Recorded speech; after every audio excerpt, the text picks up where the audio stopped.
Bom, aqui quem fala é a professora Ana Carneiro e hoje nós vamos ter a nossa segunda aula de literatura do nosso terceiro período e hoje, nesses slides, vocês vão ter as explicações para as atividades do capítulo 8, o realismo, né?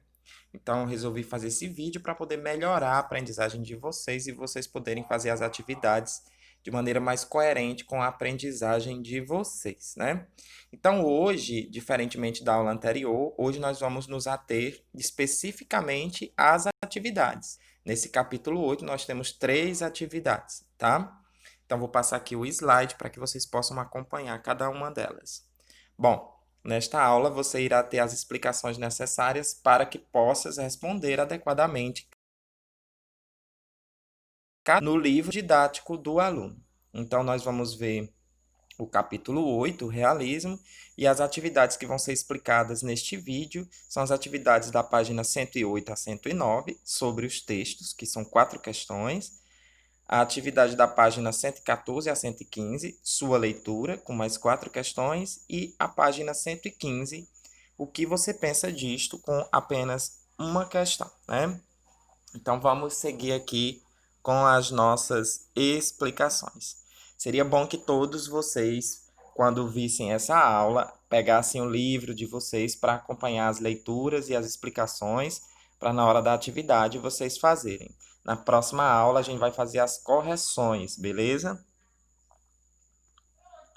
Bom, primeiro aqui que eu quero dessa atividade, da página 108, eu quero que vocês observem aí.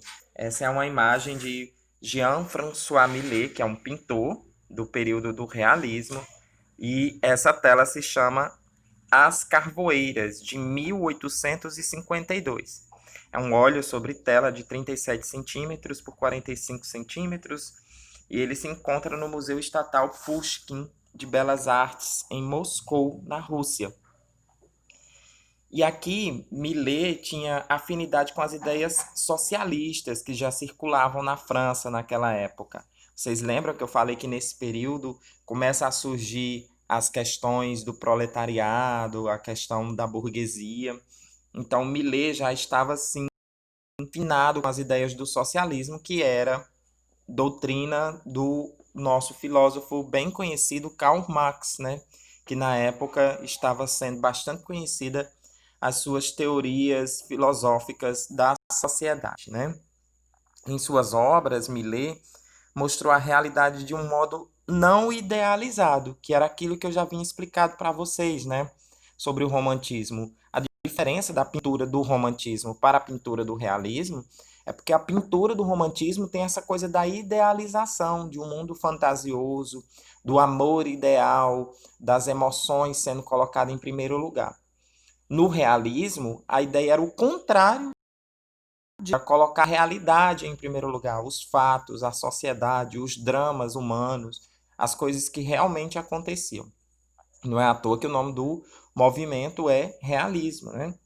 A representação de homens e mulheres simples que viviam no campo surge em sua pintura como uma maneira de afirmar a importância do cotidiano concreto dos trabalhadores nas atividades do trato da terra e dos animais. Então aqui a gente pode ver muito bem qual é a intenção desse pintor ao colocar duas mulheres em situação de trabalho, um trabalho degradante, né? Vale a pena lembrar que ele aí já coloca essas duas mulheres quebrando galhos, né, de árvores para poder fazer carvão, que é um trabalho que a gente sabe que é de exploração gigantesca, né, das pessoas. Logo a seguir, nós vamos ver um texto, texto de Gustave Flaubert, do livro Madame Bovary, no qual vocês irão fazer uma comparação entre essa pintura e o texto, né? Vamos ver o que é que o texto fala. Bom, o texto aí pode estar um pouquinho pequeno, mas dá para todos vocês acompanharem. Bom, vamos lá. Charles, expondo-se à chuva e à neve, cavalgava por caminhos e atalhos.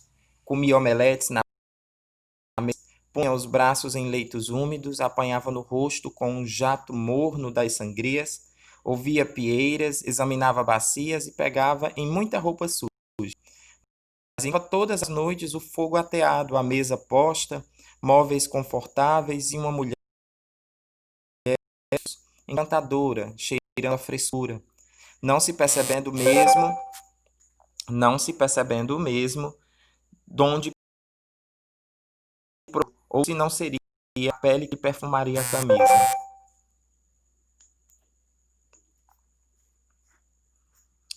Continuando.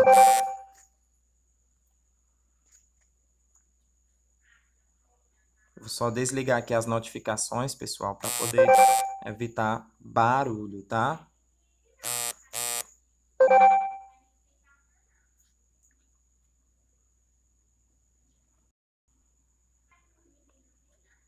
Pronto, vamos continuar.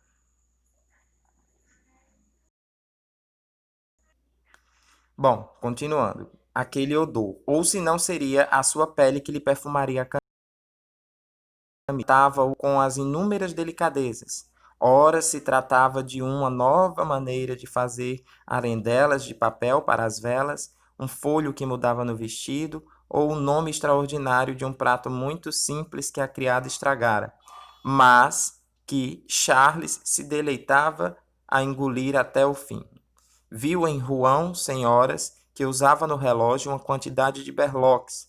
Comprou berloques, que esteve em grandes jarras de vidro azul e pouco tempo depois um estojo de marfim com um dedal de prata dourado. Quanto menos Charles compreendia aquelas elegâncias, mais sentia a sua sedução. Acrescentava alguma coisa mais ao prazer dos sentidos e à doçura do lar. Era como uma poeira de ouro que lhe cobria, em toda a extensão, o estreito caminho da vida. Charles tinha boa saúde e um ótimo aspecto, a sua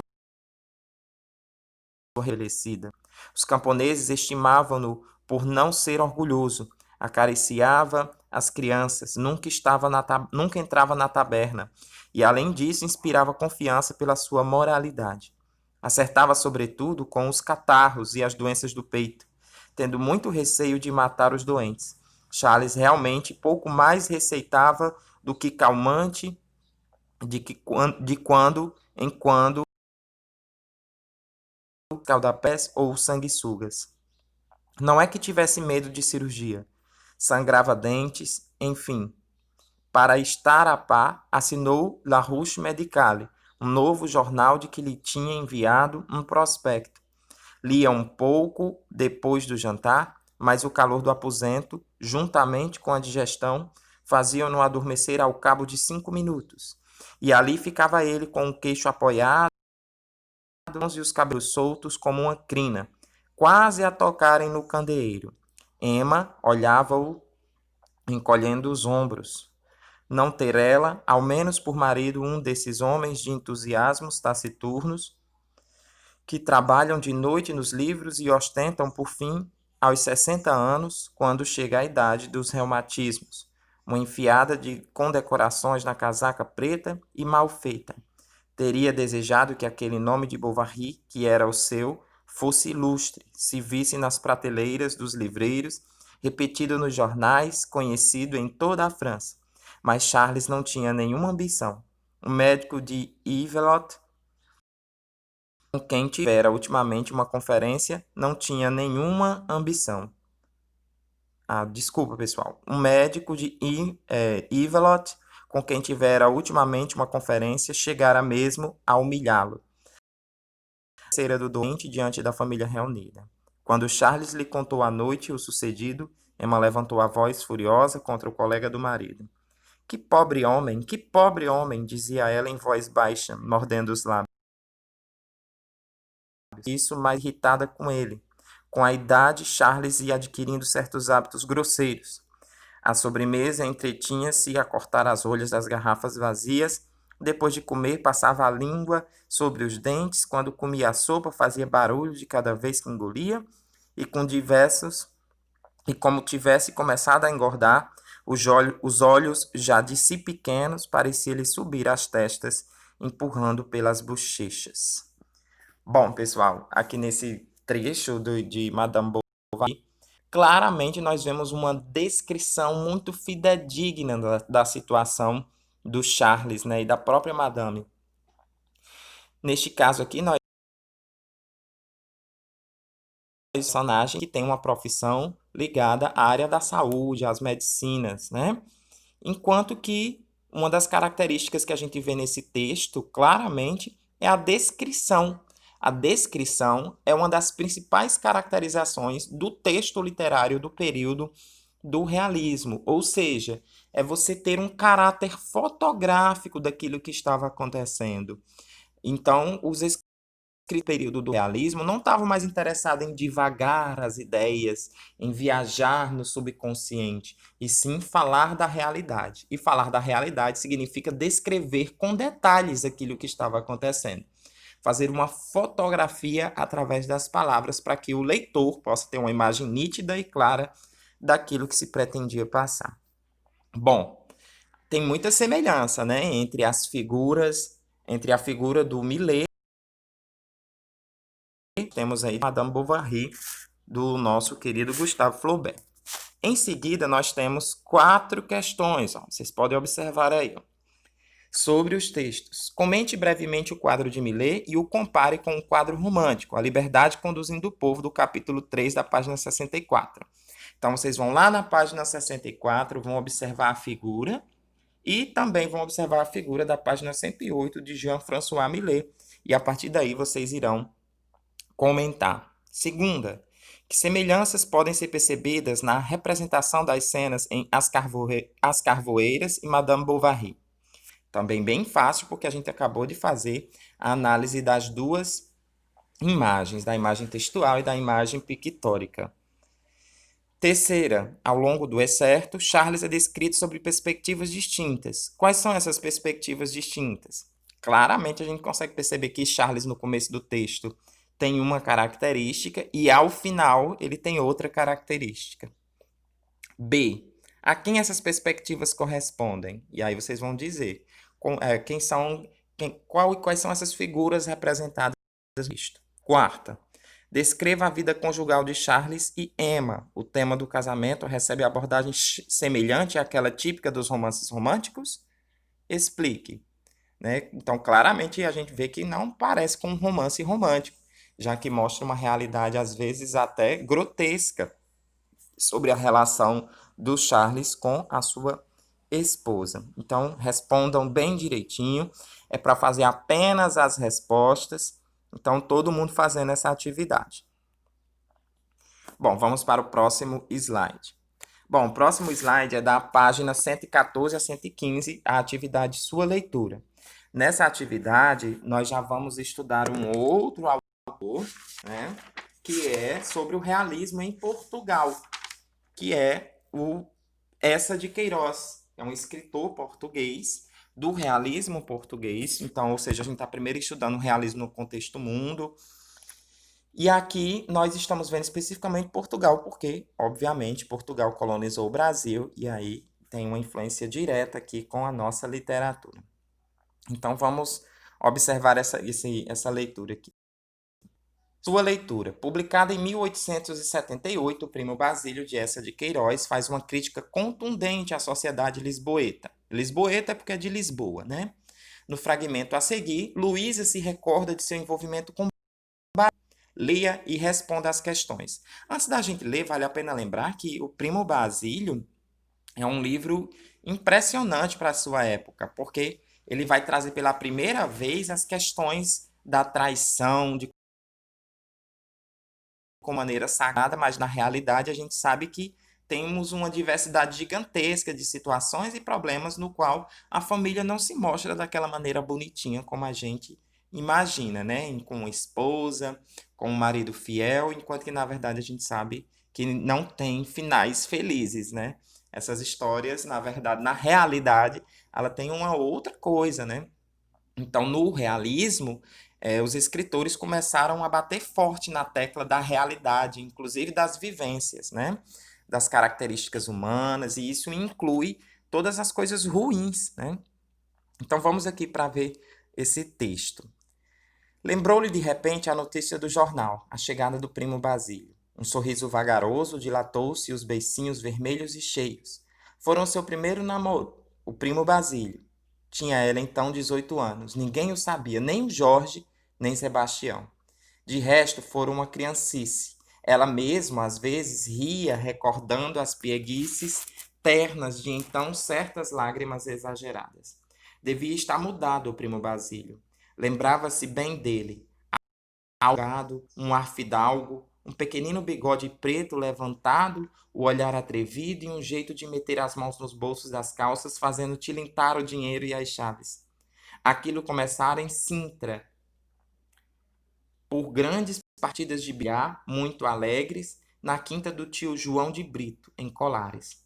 Basílio tinha chegado então à Inglaterra, vinha muito bife, usava gravatas escarlates passadas no anel de ouro, fatos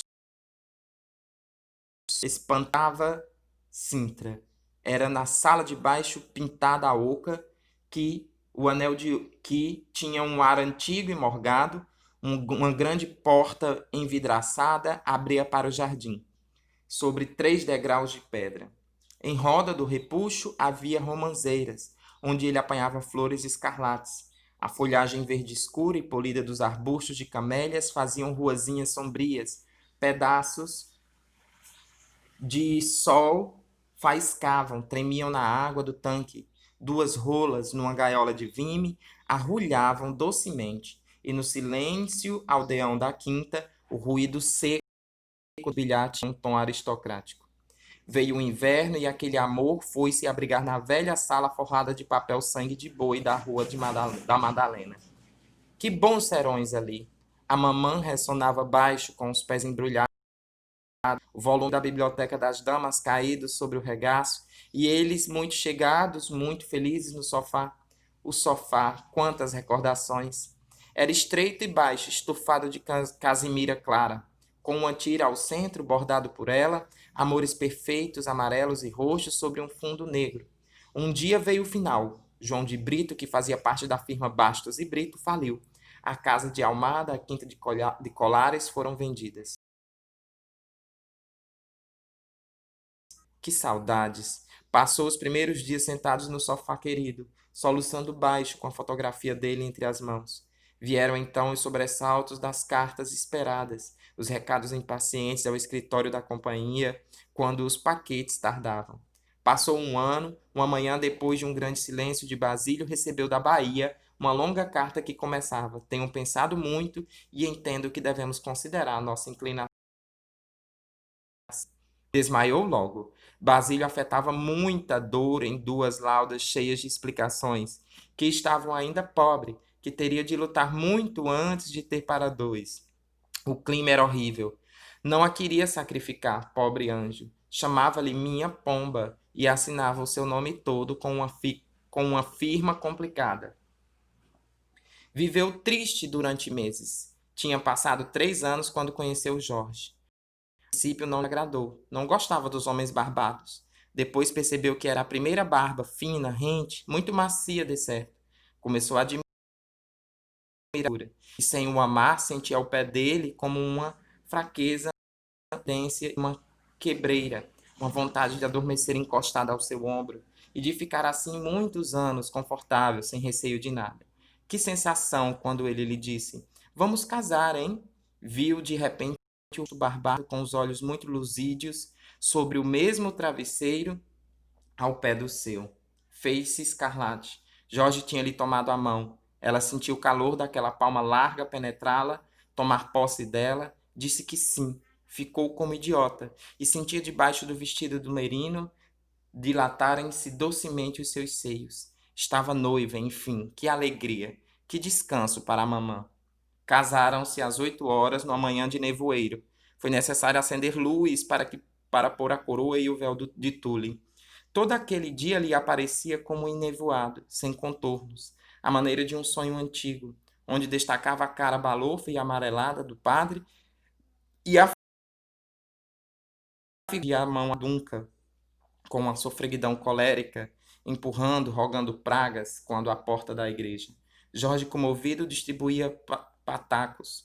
Os sapatos de cetim apertavam-na Sentia-se enjoada da madrugada, fora necessário fazer-lhe chá verde muito forte. E tão cansada à noite naquela casa nova, depois de desfazer os seus baús, quando Jorge apagou a vela com um sopro trêmulo, os luminosos faiscavam, mas era seu marido, era novo, era forte, era alegre, pôs-se a adorá-lo. Tinha uma curiosidade constante da sua pessoa e das suas coisas. Mexia-lhe no cabelo, na roupa, nas pistolas, nos papéis, olhava muito para os maridos das outras, comparava, tinha orgulho nele. Jorge envolvia em delicadezas de amante, ajoelhava-se aos seus pés, era muito dengueiro e sempre de bom humor.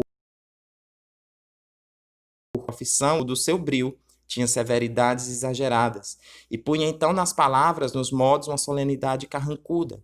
Uma amiga dela, romanesca, que via em tudo dramas, tinha-lhe dito: é homem para dar uma punhada. Ela, que não conhecia ainda então o temperamento plácido de Jorge, acreditou. E isso mesmo criou uma exaltação no seu amor por ele. Era o seu tudo, a sua força, o seu fim, o seu destino, a sua religião, o seu homem. Pôs-se a pensar o que teria sucedido se tivesse casado com o primo Basílio. Que desgraça, hein? Onde estaria? Perdia-se em suposições doutros destinos que se desenrolavam. Via-se no Brasil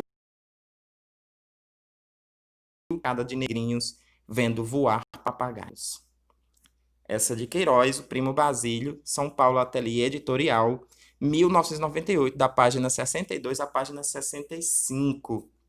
Incrível, né, esse texto? Primo Basílio é um dos primeiros livros a trazer a traição como principal tema do seu livro, né? E neste caso aqui, nós temos a protagonista que está prestes a encarar uma vida de matrimônio e encarar também um romance fora do matrimônio com o seu próprio primo, que outrora já tivera tido um lance, né, um caso, um romance. Enfim, nós temos aqui descrições muito claras sobre quais são as características dos personagens, as características do ambiente. A questão da descrição é fortemente marcada nesse texto. Nós podemos ver que o texto todo, né, ele é bem grande, extenso, mas a atividade é pequena e ela traz assim questões bem interessantes. Vamos lá, sobre o texto. Como você viu as românticas? De que maneira o excerto revela essa contraposição? Justifique sua resposta com base em, ao menos, uma passagem do texto. Que impressão Luísa tem de Jó? Que as impressões sugerem sobre o caráter do protagonista do romance? Na prosa de Essa de Queiroz é comum o emprego do discurso indireto livre, no qual a fala do narrador se confunde com a fala da personagem. A. Copie o trecho em que esse recurso é utilizado. B. Considere a estética realista, que efeito promove um discurso indireto livre e o narrador em terceira pessoa. Pessoal, essa terceira questão pode parecer complicada, mas não é. A pessoa do texto, vale a pena lembrar que nós temos primeira, segunda e terceira pessoa, que são as vozes do texto, né? Quando um texto ele é escrito, geralmente tem os personagens e um narrador. Quando a gente fala de um discurso indireto livre, significa que narrador e personagem se misturam. Uma hora ou outra, a gente não sabe se o próprio personagem está narrando a história. Então, essas questões aí mudaram completamente a estrutura do texto para a época, o que é importante, porque mudou a formatação de como se escrevia romances. Compreenderam? Enfim, é o que a gente chama de estética, né? Quarta, que visão sobre o Brasil, exceto acima, apresenta? Em sua opinião, esse olhar estrangeiro sobre o Brasil ainda existe? Justifique. Bom, e por último, nós temos aqui o que você pensa disto, que é apenas uma questão, né? O realismo português foi marcado pela participação política de seus artistas. Não tem como, né? Obviamente, a gente política social dos artistas. É por isso que os artistas são muito perseguidos, né? Vamos continuar aqui a leitura. De seus artistas que contribuíram ativamente para o movimento que derrubou a monarquia e implantou a república em Portugal em 1910. Um dos escritores intelectuais realistas, Teófilo Braga, chegou mesmo a ser presidente de Portugal durante um breve período de 1915. No Brasil contemporâneo, há os casos do cantor e compositor Gilberto Gil, ministro da Cultura entre e 2008, um dos melhores ministros da cultura que nós já tivemos, né? Vale a pena lembrar que hoje, no governo atual, nós não temos Ministério da Cultura. Ele foi abolido do governo, o que é um absurdo, né? E nós temos também o do escritor Ariano Suassuna, né, que inclusive já esteve aqui no ECOL e eu conheci. Secretário da Cultura de Pernambuco por 2 vezes, de 95 a 98 e de 2007 a 2010. Em sua opinião, os artistas devem se restringir ao seu meio de expressão ou podem também trazer contribuições relevantes para a política? Neste segundo caso, quais seriam essas contribuições? Então, vocês estão vendo que são 3 atividades. Eu espero ter ajudado e tirado as dúvidas de vocês, tá? Bom, o que eu desejo é boa sorte, saúde para todos, não desistam, acreditem nas ciências, isso é muito importante para que vocês mantenham-se firmes nas escolas, estudando, acreditando que a ciência é quem vai nos trazer o melhor caminho e as melhores escolhas. Lavem bem as mãos, mantenham o distanciamento social e usem máscaras. Então, até a próxima aula. Um beijo.